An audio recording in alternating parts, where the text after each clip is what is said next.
Sultan Zainal Abidin III merupakan raja yang ke-11 bagi negeri Terengganu Darul Iman. Dilahirkan pada 23 April tahun 1864 Masihi, baginda ditabalkan menjadi Raja Negeri Terengganu pada tahun 1881 Masihi selepas kemangkatan ayahandanya iaitu Sultan Muhammad Muazzam Shah II, sekaligus menjadikan baginda raja yang termuda menaiki takhta seawal umur 16 tahun. Sultan Zainal Abidin III terkenal dengan peribadinya sebagai seorang raja yang alim yang memerintah negeri Darul Iman dengan adil dan saksama.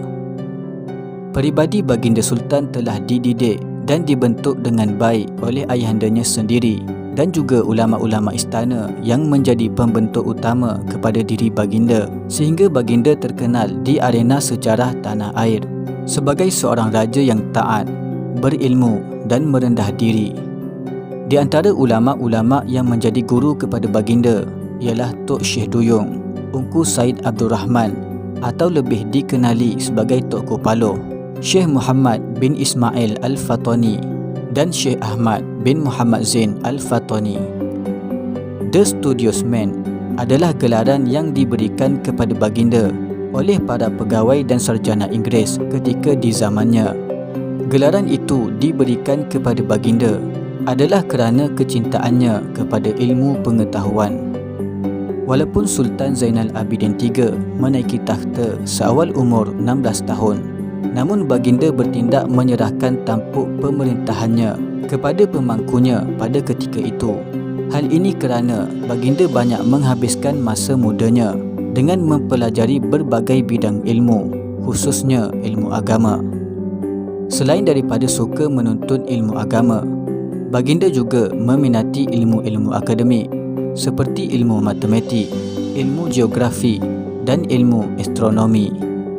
Menurut Presiden British Pahang iaitu Sir Hugh Clifford di dalam catatannya, beliau menggambarkan bahawa pemerintahan Sultan Zainal Abidin III adalah sangat baik, terutamanya pada sistem pendidikan, di mana setiap kanak-kanak diajar membaca Al-Quran sejak kecil, serta kelas-kelas agama yang diadakan pada setiap masjid di negeri Terengganu.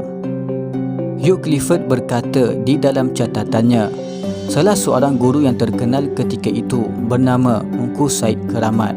Beliau akan mengajar agama 3 kali seminggu di hadapan raja dan ratusan murid yang lainnya.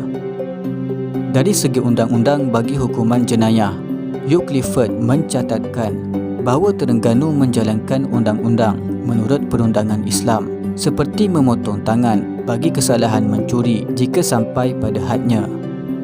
Menurutnya lagi, baginda Sultan Zainal Abidin III adalah seorang yang tidak pernah gagal hadir menunaikan solat 5 waktu di masjid serta sentiasa memantau rakyatnya yang tidak melakukan amal ibadah dan melarang sebarang aktiviti maksiat seperti berjudi dan melaga haiwan.